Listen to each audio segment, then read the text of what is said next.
Pierre Blériot-Niémec, nous parlons donc ce matin du RDPC. Pour l'instant, avez-vous l'impression que le RDPC peut quand même, au-delà de tout, présenter un certain nombre de faits d'armes? Oui, bien sûr, le RDPC a beaucoup de faits d'armes. Mais revenons d'abord à sa naissance. Récemment, il y avait une polémique sur les faux âges en matière de football. Et très récemment aussi, j'ai assisté à une audience au tribunal de Kounou qui était présidée par un président du nom de Fenchou Gabriel. Il y avait donc une jeune fille qui était venue demander à changer de nom. Elle était avec ses parents. Et le président, parce que je ne suis pas juriste, lui avait dit que quand on change de nom, on ne change pas d'âge. On parle de jugement supplétif. Monsieur Aïssi peut décider qu'il ne s'appelle plus Aïssi et toi, mais il va conserver son âge. On dira toujours qu'il est né un tel jour de telle année. Donc la naissance du RDPC pose problème au niveau du faux âge. Qu'est-ce que vous voulez dire par là? C'est-à-dire les gens... C'est un enfant qui est mal né? Oui, il est mal né. Les gens sont partis à un congrès appartenant à un parti. L'UNC. Au cours du congrès, ils ont changé de nom. Simplement. Il faudrait qu'on comprenne ça. C'est-à-dire, le MRC va à un congrès du MRC et à la fin, le MRC dit que nous venons de changer de nom. Nous ne serons plus MRC, nous serons peut-être MRDP, un exemple. Mais on va conserver l'acte de naissance du MRC à la date. Donc le RDPC souffre déjà de ce mal au niveau de sa naissance, de sa parturition, qu'il a un faux âge. Donc quelqu'un qui a un faux âge va souvent se comporter de manière bizarre, parce que j'ai des oncles qui ont de faux âges. Quand vous avez 40 ans et vous dites que vous avez 29 ans, vous avez tendance à faire les choses de 29 ans pour qu'on croit que vous avez 29 ans. Le RDPC est né sous le label de l'UNC à l'époque en 66. Il n'est pas né à Bamenda. Ce qui s'est passé à Bamenda, c'est un jugement supplétif qui a transformé l'UNC en RDPC. Donc c'est un vieux parti, première chose. Le RDPC, la question que vous me posez, a-t-il des faits d'armes? Oui. Le RDPC a réussi ces 10 dernières années à nous créer des politiciens qui veulent voir leurs enfants grandir.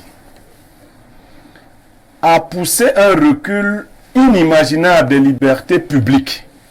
Aujourd'hui, dans un pays qu'on appelle le Cameroun, quand vous prenez la parole en 2024, les gens vous appellent pour vous demander si vous voulez voir vos enfants grandir. Et tout le monde le raconte, donc c'est bien. Les gens ont été donc plongés dans une peur inexplicable en 2024. Vous parlez, si vous dites quelque chose, vous avez peur de mourir parce que vous avez parlé.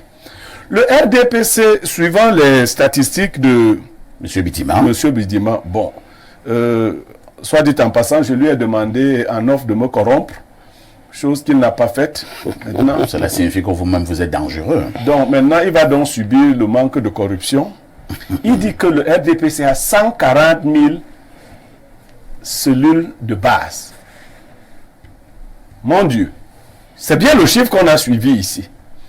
Une cellule de base parfaite, les cellules de base se retrouvent dans les communes. Nous avons 360 communes au Cameroun. Si vous avez 140 000 cellules de base, ça veut dire que vous avez en moyenne 388 cellules de base par commune. Non, ce n'est pas comme ça. Il faut vous rectifier peut-être. Oui, rectifiez-moi. Alors, j'ai dit, nous avons dans les communes les sections. Chaque section a au moins 20 comités de base dans une commune. Et chaque comité, 20 comités de base. Vous avez dit que vous avez combien de comités de base? Nous avons d'abord les sections dans les communes. Oui. Et chaque section a au moins 20 sous-sections. Vous avez combien de comités de base? Attendez, je viens. Et chaque sous-section a au moins 20 comités de base. Oui. Et chaque comité de base a au moins entre 10 et 20 cellules. Vous avez donc combien de cellules? On ne peut pas, Non, il faut compter, ça va à près de 140 000. D'accord. Les cellules en question, non, écoutez, je vais vous dire comment ça se passe. Les cellules, c'est la plus petite strate au niveau de notre parti. Parce qu'on parle de cellules, de comités de base, de sous-sections et de sections, et tout ça organisé. Vous avez 140 000 cellules. Si je prends l'exemple, c'est bon, vous m'avez déjà éclairé, vous avez 140 000 cellules à travers le pays, territoire national. Et chaque cellule a au moins 15 personnes qui la dirigent. Oui. Je ne parle donc pas des personnes qui sont membres de cette cellule. Parfois ici, 140 000 fois 15 000, ça fait... Non, pas 15 000 fois 10. Fois 15. Fois 10. Oh bon, maintenant ils sont 10. Bon, même 15. Bon, fois 10, ça fait 1 400 000 personnes. C'est ça que je vous ai dit. C'est-à-dire que le RDPC a des gens qui dirigent le RDPC. Ils sont 1 400 000. Minimalement, c'est ça que je dis. Mais c'est très beau. Donc, et c'est la vérité. Ça se démontre. Ça se démontre. Venez dans la section RDPC de la Mofo-Afamba. De la Mofo-Afamba Nord où je suis président de sous-section. Nous avons 20 sous-sections. Nous avons minimalement les sous-sections, nous avons minimalement 40 comités de base. C'est-à-dire, nous avons minimalement 10 comités de base par sous-section. Comme nous en avons 20, nous avons au moins 200 comités de base. Et quand vous remultipliez ça par le nombre de cellules, c'est clair, c'est comme ça que le parti se dirige. Vous pouvez le vérifier à Yaoundé comme vous pouvez le vérifier dans votre propre village. D'accord, ben, je peux continuer. Non, mais oui, allez-y. Alors, le RDPC donc, a à la tête de ces différentes cellules 1 400 000 personnes, ce qui suppose que le RDPC a au moins un sommier de 3 millions de personnes. Minimalement. Dans ces conditions, nous sommes donc convaincus que c'est ce parti qui dirige le Cameroun. Parce que nous avons une élection à laquelle moins de 4 000 personnes ont voté la fois dernière. Moins de 4 000 ont voté. Je ne dis pas participer. 4 millions. De quelle émission? La dernière élection, moins de 4 millions de personnes ont exprimé leur vote. Moins de 4 millions de personnes. C'était 3 millions quelques qui ont exprimé leur vote. Oui. Et le RDPC a eu combien? RDPC a eu plus de 3 millions. Voilà. D'accord. Ça veut dire qu'effectivement, c'est le RDPC qui domine la scène politique. Qu'est-ce que vous voulez démontrer? Allons-y, gagnons en temps. Non, dès que j'ai compris cela, je ne me demande plus pourquoi il n'y a pas de carte électorale. Je ne me demande plus pourquoi les cartes nationales d'identité ne sont pas disponibles. L'une des prouesses du RDPC. J'ai l'impression qu'ayant obtenu le nombre dont ils ont besoin pour se faire réélire, ils ont quadrillé le pays. Au point qu'aujourd'hui, on nous a dit que bon, si vous n'avez pas de carte, vous pouvez même vivre sans carte. Oui. Vous pouvez. Et les gens ont laissé passer. Ils ne se sont pas demandé, mais le plus facile, c'est de faire une carte. Ou plus difficile que de faire un passeport. Qu'est-ce qui justifie, je vais parler des prouesses du RDPC, que nous en soyons arrivés, après l'acte de naissance, l'élément qui distingue un individu des autres individus, c'est la CNI. Le RDPC a donc réussi une prouesse, parmi les prouesses de l'an 2024, de nous faire vivre sans carte nationale d'identité. Le RDPC a réussi à dépolitiser les Camerounais. Les Camerounais sont convaincus que les résultats partout sont connus. Le RDPC a réussi parce que, voyez-vous, à l'époque de l'UNC, parce qu'il faut encore qu'on montre que le RDPC c'est l'UNC, il y avait dans toutes les villes ce qu'on appelait les maisons de parti. Donc voilà ce qu'il y avait avant. Oui, il y avait les maisons de parti. Quand le multipartisme est revenu, les maisons de parti de toutes les villes sont devenues les maisons du RDPC. Qui aurait dû se distinguer du parti unique. Pierre Bleriot qui avait la parole. Pierre Bleriot, vous chutez donc en quelques secondes. Je vais chuter en disant que tant que les Camerounais ne verront pas le piège qui leur a été tendu, contrairement à ce que dit Mme Calix Béala, il n'y a qu'un seul candidat aux élections, c'est le RDPC. Comment ça? Je vous ai dit que c'est un piège inimaginable. Qu'en 2024, je vous dis, allez même ici au Gabon, ça n'existe pas. Comment les Camerounais ont cru à cela? Qu'on autorise un peuple à ne pas avoir de carte nationale d'identité. C'est gravissime. Le RDPC a verrouillé. J'ai dit, il a dépolitisé les Camerounais. Beaucoup ne vont même pas s'inscrire. Ceux qui vont s'inscrire trouvent tous les obstacles du monde. Parce que je crois que la CNI est un instrument nécessaire.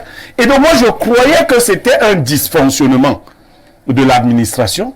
Je découvre que non. Pierre Blériot, avec un récépissé, est-ce qu'on peut s'inscrire sur une liste électorale? Oui, vous pouvez vous inscrire. Où est le problème à s'inscrire? Sauf que même les récépissés sont devenus difficiles à obtenir. Les gens sont fatigués même de se rendre dans les commissariats pour renouveler leur récépissé. Très bien. Donc, et quand il est illisible, parce qu'il faut le préciser, vous pouvez vous inscrire avec un récépissé auprès de Elections, mais il faut qu'il soit bien lisible. Ce qui n'est pas le cas de la plupart de ces récépissés, donc vous ne pouvez pas vous inscrire. Le RDPC s'est assuré, cet électorat-là, qu'il va reconduire de manière automatique. Et je vais ajouter autre chose. Le RDPC ne peut pas nous présenter un autre candidat que Paul Biya. Madame Calix Biya n'est pas du RDPC, un membre du RDPC vient de nous dire qu'au sein du RDPC, personne ne peut battre M. Paul Biya. Et si... Peut-être qu'il parle même d'abord de la texte. Non, vous savez que Pierre Blériot, les textes du RDPC sont clairs. C'est-à-dire, le président du parti est autonome. Non, il a dit personne ne peut le battre. À l'élection présidentielle. Non, il peut avoir un candidat à la présidence du RDPC. C'est à cette présidence que personne ne peut battre Paul Biya. Si on a donc un jeune parti politique... Comment vous voyez quelqu'un qui peut battre le président Paul Biya au sein du RDPC? Je ne suis pas du RDPC. Je veux simplement constater... Le monsieur donc qui est donc du RDPC, vous le dites. Je suis donc d'accord avec lui que si ici, à Info TV, nous avons un présentateur de 92 ans, ici à Info TV, et qu'on nous dise qu'aucun jeune présentateur ne peut mieux faire que lui, je conseille à tous ces jeunes de partir. Parce que c'est terrible. C'est pour une insulte qui n'a pas de nom. Merci Pierre. Un ministre de la République, à qui on avait posé d'ailleurs la question, a répondu en disant qu'il n'y avait pas d'abonnés à ce numéro. C'est-à-dire à l'idée même qu'il puisse affronter Dia. Et un autre jeune ministre a dit dernièrement que lui ne peut pas penser le RDPC sans Dia à sa tête. Merci Pierre Blériot. D'abord donc le monsieur du RDPC qui s'impatiente. Alors allons-y monsieur Mitima. Dans la prise de parole, la vérité, il a parlé. La vérité également est que c'est lui qui est très acculé. Il se sent obligé de répondre tout petit. Vous allez prendre la parole. Allez-y monsieur Mitima. Je voulais dire que vous voyez Pierre qui est souvent éloquent et lucide, n'arrive même pas à trouver les mots. C'est pour la première fois que je vois ça. Parce que quand Pierre prend la parole, partout où vous êtes sur le territoire national, vous savez que quelque chose va sortir. Vous voyez, il n'arrive même pas à faire les chiffres, il ne croit même pas, il ne s'entendait même pas à voir que le RDPC est autant structuré. Alors, mais je reviens au niveau de Calix. Moi, je suis très content de l'analyse et je vais dire à Calix que non. Vous avez mis en avant quelque chose d'incroyable parce qu'ici, on confond tout. On ne peut pas comparer le Cameroun de 1970 ou de 1960 au Cameroun actuel. On ne peut pas comparer un État, même sur le plan économique, qui avait à peine 4 millions d'habitants, à un pays aujourd'hui qui a près de 30 millions d'habitants. Pourquoi? Parce que les besoins sont totalement multipliés. Oui. 30 millions d'habitants. 25 millions d'habitants. Je parle de Calix, qui l'a dit, et on ne peut pas quand même remettre Calix. Elle a parlé des millions d'habitants. Elle a dit entre 25 millions et 30 millions. Elle n'a pas fait la démographie. Permettez. Même si c'est Calix. Je sais que vous voulez reprendre la main. Alors, mais on ne peut pas parler d'un pays qui avant avait une seule université et qui aujourd'hui se retrouve avec des dizaines d'universités. On ne peut pas parler d'un pays qui avant avait quelques centaines de kilomètres de route, etc. On ne peut pas parler d'un pays qui avait quelques centres de santé aujourd'hui qui se retrouve avec une dizaine d'hôpitaux généraux. On ne peut pas parler d'un pays qui avant, quand il fallait partir de Yaoundé à l'ouest du Cameroun, on pouvait faire 10 heures de temps. Aujourd'hui, on peut en faire tout au plus 3 heures de temps parce que la route est faite. Donc, on ne peut pas parler, on ne peut pas se mettre de côté les avancées qui ont été faites. Mais je peux être d'accord avec vous que à côté de ça, il y a des besoins qui deviennent de plus en plus énormes et qu'il faut satisfaire ces besoins. Mais le travail y est fait. Mais on ne peut pas aussi parler d'un pays, d'un parti politique comme le RDPC, sans toutefois s'interroger sur ceux qui viennent ici dans au niveau de votre studio, comme le MRC, croient qu'ils sont blancs comme neige. D'ailleurs, je voudrais vous rappeler, parfait, on a toujours fait semblant de ne pas le connaître, que le professeur Kamto était ministre du RDPC. Et oui, il était ministre dans le gouvernement RDPC en partenariat. Il a même fait les campagnes du RDPC en passant. Alors aujourd'hui, ce Maurice Kamto là ne peut pas tout d'un coup être le seigneur. On ne peut pas dire que le MRC qui a été... Monsieur Kamto a déjà été militant du RDPC. Monsieur Kamto était ministre dans notre propre parti. On l'a envoyé dans l'émission. Alors mais on ne peut pas dire aujourd'hui que ce parti politique qui était incapable de participer aux élections municipales, aux élections législatives, et qui aujourd'hui pleurent dans toutes les voies, qui cherchent des alliances pour présenter leur parti, pas purement par leur propre faute, par leur égoïsme, par leur absence de vision pour porter critique au RDPC. On ne peut pas parler d'un parti quand nous on parle de 365 sections. Ils n'en ont même pas 50 à travers le territoire national. On ne peut pas comparer ça au RDPC. On ne peut pas parler d'un parti qui n'a pas d'ancrage, a pour simple idéologie le tribalisme, pour simple idéologie s'attaquer à la loi, s'attaquer à l'État, ne respecte pas les institutions, un parti qui n'a aucun programme, que quant au pouvoir, et cela par tous les moyens, et avec tout ce qu'ils font tout autour, on ne peut pas parler. On ne peut pas parler aujourd'hui d'idéaux, de venir nous dire que nous sommes dimanche, alors que ce parti politique croit que Kamto est le gourou, Kamto connaît tout, Kamto peut tout faire, et que Kamto n'est même pas vieux. Alors, j'ai dit qu'on ne peut pas parler du RDPC et comparer à ce parti. Vous allez parler Oui, parce que j'ai dit, c'est un droit de réponse. Soyons lucides. Oui, Soyons lucides, Willy. Le RDPC est un parti organisé. Le RDPC est un parti qui travaille au MRC. Je suis en train de parler de parti politique parce que je ne suis pas venu ici défendre le bilan d'un gouvernement. Parce que je vous ai dit que la première mission d'un parti politique, c'est de gagner les élections. C'est pour cela que nous travaillons au quotidien. Le RDPC est un parti qui chaque jour cherche à avoir de l'ancrage pour satisfaire les besoins de la population autant que fait ce poste, c'est-à-dire appuyer l'administration là-dessus. Et je reviens à vous dire que le président Paul Biya lui-même a, par certains moments de ses discours, critiqué l'administration gabonaise. Je crois que Pierre est d'accord avec moi là-dessus. L'administration ne peut pas être le RDPC parce que dans l'administration, on retrouve le MRC, les militants qui travaillent dans l'administration. On retrouve les militants du MRC, on retrouve les militants de l'UNDP et de tous les autres partis politiques.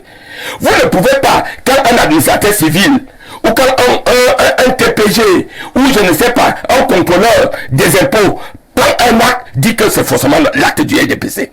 S'il faut parler du RDPC, il faut et je suis pas là, il faut respecter les idéaux de notre parti. Quels sont ces idéaux? C'est la paix, c'est la démocratie, c'est le respect de l'autre. Et c'est la rigueur et la moralisation. Voilà les idéaux de notre parti. Mais il faut reconnaître que cette rigueur et cette moralisation a eu des soucis. Tous ceux qui s'écartent de ces idéaux, bien entendu, ne sont pas du RDPC ou ne font pas le devoir du RDPC.